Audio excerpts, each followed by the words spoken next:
Hi hello welcome back to my channel. అందరూ ఎలా ఉన్నారు? టుడే వీడియో వచ్చేసి చింతపండు పులిహోర ఎలా చేయాలో చూద్దాం. దానికి ముందుగా మనం చింతపండుని తీసుకొని బౌల్లో కొంచెం వాటర్ యాడ్ చేసుకొని అందులో నానబెట్టుకోవాలండి. నానబెట్టుకున్న తర్వాత ఇలా స్మాష్ చేస్తూ మెత్తగా కలుపుకుంటూ ఉండాలి.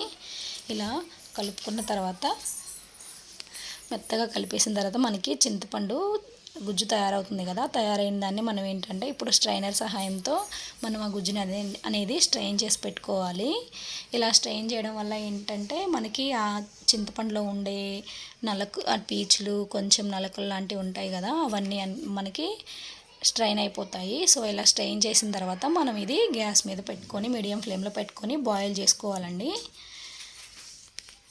బాయిల్ చేసుకున్న తర్వాత ఈ చింతపండు గుజ్జు అనేది కొంచెం దగ్గరకు అవ్వగానే మనం అందులో కొంచెం పసుపు ఇంకా ఆయిల్ 2 టేబుల్ స్పూన్స్ యాడ్ చేసుకొని మనం సిమ్లో పెట్టేసుకొని ఈ చింతపండు గుజ్జుని అనేది మనం బాయిల్ చేసుకుంటూ ఉండాలి. తిప్పుకుంటూ బాయిల్ చేయాలండి. ఇందులో మనం సాల్ట్ కూడా యాడ్ చేసుకోవచ్చు. ఆ సాల్ట్ యాడ్ చేసే క్లిప్ అనేది నేను మిస్ చేశాను.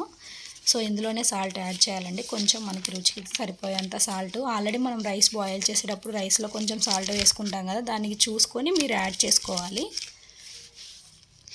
మళ్ళీ ఇందులో మళ్ళీ వేస్తే ఎక్కువైపోతుంది, అది చూసుకొని యాడ్ చేసుకోండి. నెక్స్ట్ మనకి పోపు పెట్టుకోవాలి. ఇప్పుడు దానికి ఒక ప్యాన్ తీసుకొని ప్యాన్లో కొంచెం ఆయిల్ తీసుకొని ఆయిల్ వేడైన తర్వాత పల్లీలు మీకు కావాల్సినవి యాడ్ చేసుకోవచ్చు. కొంతమంది ఎక్కువ వేసుకుంటారు, కొంతమంది తక్కువ వేసుకుంటారు కదా. సో అది ఎవరి విషయం అండి.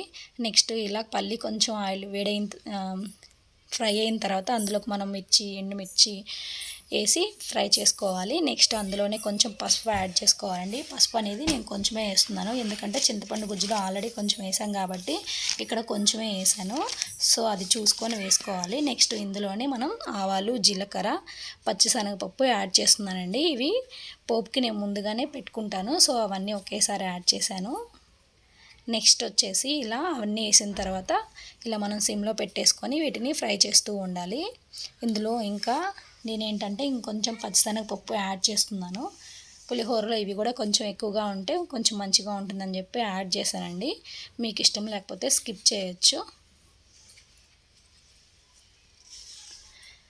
నెక్స్ట్ ఇవి ఇలానే కొంచెం సిమ్లో పెట్టుకొని ఫ్రై చేస్తూ ఉండాలి.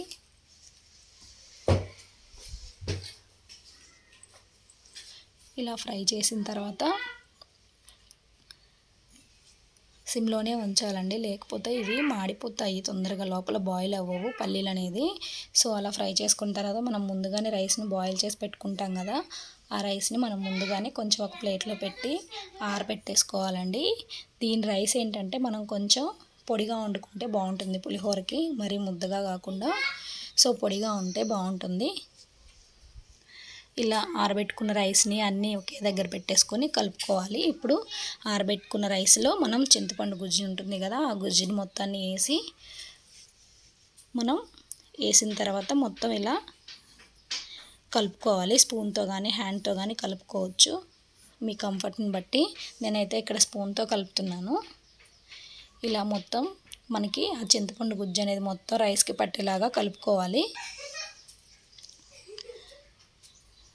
మొత్తం రైస్కి పట్టేలాగా కలుపుకోవాలి. కలిపిన తర్వాత నెక్స్ట్ మనం ముందుగా ప్రిపేర్ చేసుకున్న పోపును అయితే ఇందులో వేసుకోవాలండి. ఈ ముందు చింతపండు గుజ్జును రైస్లో కలిపిన తర్వాత ఈ పోపు అనేది మనం యాడ్ చేసుకోవాలి. యాడ్ చేసుకున్న తర్వాత ఈ పోపుని కూడా మొత్తం రైస్కి పట్టేలాగా గరిటతో కానీ హ్యాండ్తో కానీ తిప్పుకుంటూ రైస్ మొత్తం కలిసేలాగా కలుపుకోవాలండి. ఈ చింతపండు పులిహోరలు అయితే చాలామంది ఇంకా మేబీ అంటే కొంచెం మసాలా సంథింగ్ వేరేది యాడ్ చేస్తారు. నేనైతే ఎప్పుడు చేసినా ఇలానే చేస్తారు చింతపండు పులిహోర.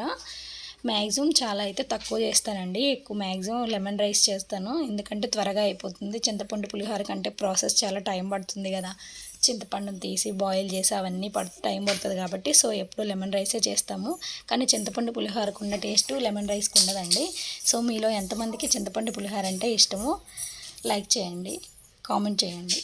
అలాగే మీరు ఎలా చేస్తారో కూడా నాకు కామెంట్ పెట్టండి. ఈ వీడియో మీకు నచ్చినట్లయితే లైక్ చేయండి, షేర్ చేయండి, సబ్స్క్రైబ్ చేయండి. Bye bye.